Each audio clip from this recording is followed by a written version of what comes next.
وزارت دفاع ملی اعلام کرده است که نیروهای هوایی افغانستان بار دیگر روز گذشته بر پایگاه نورخان در راولپیندی قلوردوی شماره 12 در کویته بلوچستان، کمپ خویزو و قرارگاه نظامی غلنای در مهمند ایجنسی خیبر پختونخوا حمله های هوایی موفق را انجام دادند. این وزارت نوشته که در نتیجه این حمله ها بر مراکز یاد شده خسارات سنگین وارد شده است. وزارت دفاع ملی افزوده که این حمله های هوایی در واکنش به حمله هوایی رژیم نظامی پاکستان بر کابل و برخی مناطق دیگر انجام شده و هشدار داده است که هر قدر رژیم نظامی پاکستان حریم افغانستان را نقض کند به همان اندازه با واکنش شدیدتری روبرو خواهد شد.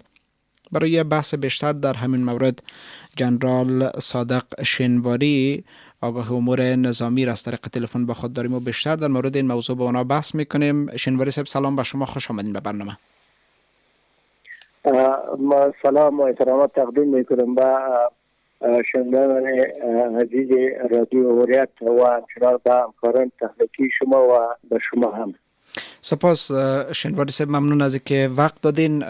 شینواری صاحب، در گذشته هم امارت اسلامی بالای پسته های رژیم پاکستان حمله های انتقام جویانه انجام داده بود، اما مثل بار این قسم بد حال سر پاکستان نبود. در این حمله انتقامی چی چیز تغییر کرده شینواری صاحب؟ یا نیروهای افغان از حالت دفاعی خارج شدند؟ بسم الله الرحمن الرحیم. بدون شکی که میان افغانستان و پاکستان این مشکلات و این درگیری ها یک ریشه تاریخی، سیاسی و امنیتی به همراه دارد و همچنان پاکستان همیشه از وضعیت بد افغانستان استفاده کرده که اخیراً یا مکرراً بالای خاک افغانستان یا تعرض کردن تمامیت و حاکمیت ملی کشور ما را در نظر نگرفتن و یا فکر کردن که در طول 20 سال که یا در نظام پیشین یا حمله مکرر بالای پروسه و فرضی یا انجام میدادن، ولی اینطور یک عکس العمل ندیده بودن. بر علاوه که عکس العمل ندیده بودن، بلکه از طرف سران حکومت پیشین بیش از 26 سفر داشتن که در اینجا گذر میکردن و بالاخره هیچ سودی نداشت. اکنون پاکستان با اینطور یک عکس العمل جدی نظامی روبرو شد تا توسعه امنیتی که در خط فرضی دیران بین افغانستان و پاکستان از نظامیشان فرار کرده بودند و سلام و مات از غنیمت گرفته شد و همچنان اجساد ازی در نبرد ماندن و یا فرار کردن. و یک موافقت دیگه که در خود پاکستان تاسیسات نظامی، مراکز نظامی در نقاط بسیار مهم و اساس یا توسط طیاره‌های بی‌پیلوت نیروهای دفاعی و امنیتی امارت اسلامی افغانستان یک نشانه گرفته شد. اینطور یک شکست یا نخورده بودن و اینطور یک عکس العمل یا هیچگاه این عکس العمل وزارت دفاع ملی امارت اسلامی افغانستان قابل تحسین است و حمایت مردم افغانستان با خود دارند. بله. خب شینواری صاحب، بله شینواری صاحب، نیروهای هوایی کشور طی چند روز پی هم قسمی که شما هم گفتین در آن سوی خط فرضی دیورند اهداف دقیق را از طریق هوا هدف قرار دادند. نظر به این حمله های هوایی دقیق، توانایی نظامی هوایی حکومت افغانستان را چگونه ارزیابی میکنین؟ چگونه یافتین توانایی نظامی را؟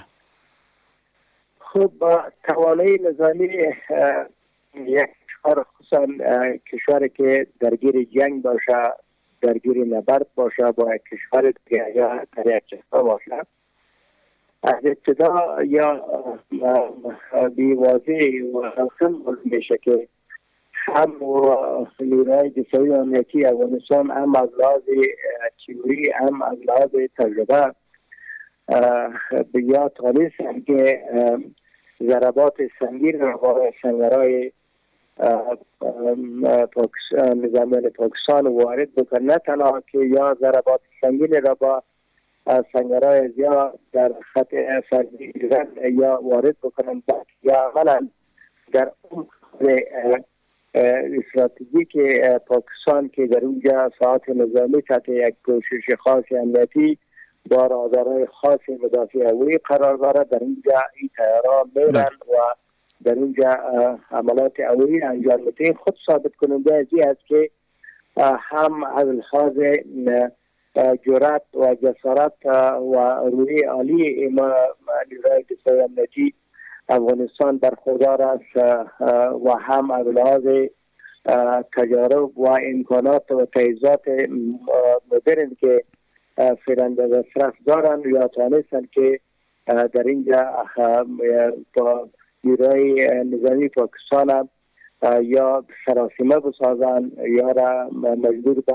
فرار بکنند که از سنگرهای خود فرار کردن، حتی یا هم اشهادشان در میدان نبرد ماندن.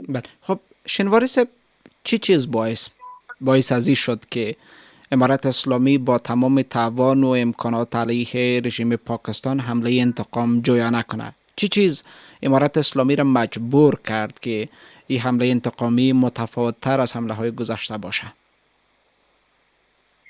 ببینید، یکی که امارت اسلامی افغانستان تقریبا چندین مرتبه مکررن یا بالای حاکمیت ملی افغانستان تعرض کردن طبق خلاف قوانین بین المللی، طبق خلاف ماده 2 بند 4 قانون بین المللی عمل کردن یا طبق ماده 39 منشور ملل متحد یا خلاف ریزی عمل کردن، طبق ماده 51 شورای امنیت یا تخطی کردن یا خلاف عمل کردن که یعنی خلاف تمام قوانین موازین و همجوری کشورهایی عمل کردن و در این ماه مبارک رمضان که مردم ملکی را نشانه گرفتن و باز هم امارت اسلامی افغانستان، نیروهای دفاعی امارت اسلامی افغانستان حوصله کردن ای که دیدن که مردم ملکی را یا نشانه گرفتن و ای که سوال پیدا نشن به مردم افغانستان که یا گویا از ما حمایت نمیکنن، امنیت ما را تامین کرده نمیتونه، یک کشور اجنبی مثل پاکستان میان مکررن بالای ما عملات هوایی را انجام میدن و یا دفاع ما را نمیکنن یا زیر سوال میامدن و ای که یکی از تامین امنیت شهروندان و مرزها و خاک یکی از مسئولیت‌ها و مکلفیت‌های اساسی امارت اسلامی افغانستان وزارت دفاع از سلامت حربی کشورها مسئول هستند، مکلف هستند. بنان یا وادار به این شدن، مجبور شدن که چندین بار این عمل خلاف یا انجام دادن، بالاخره در مقابل یا یک عمل قاطعانه یا انجام دادن. بله. خب شنواری صاحب، در اخیر اگر که کوتاه بگین، وزارت دفاع ملی افغانستان هشدار داده که اگر پاکستان به نقض حریم هوایی افغانستان ادامه بده با واکنش شدیدتری روبرو خواهد شد. به نظرتان اگر رژیم پاکستان متوقف نشه، حمله های نیروهای دفاعی افغان تا کجا پیش خواهد رفت؟ چی خواهد شد؟ خب این یک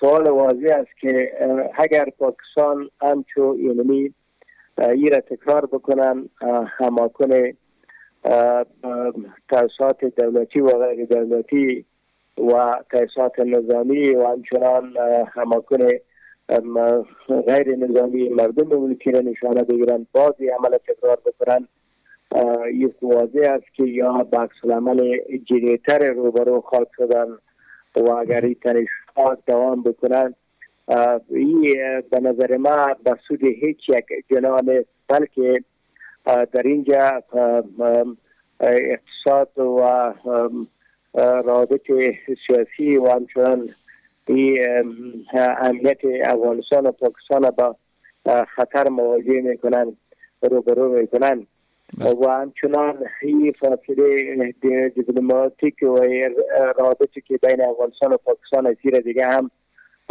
دورتر و زمانگیر میسازه. خب بهتری است که این مشکل از راه گفتگوهای دیپلماتیک، گفتگوهای شفاف، هر دو جناح باید ایره حل بکنه تا جلوگیری از این تنش‌ها هم گرفته شد و همچنان یک جای با یک اجماع و هماهنگی ایجاد بکنه در بین ازیا که یا مشکلی که هستن علیه هر دو کشور مبارزه جدی بکنه.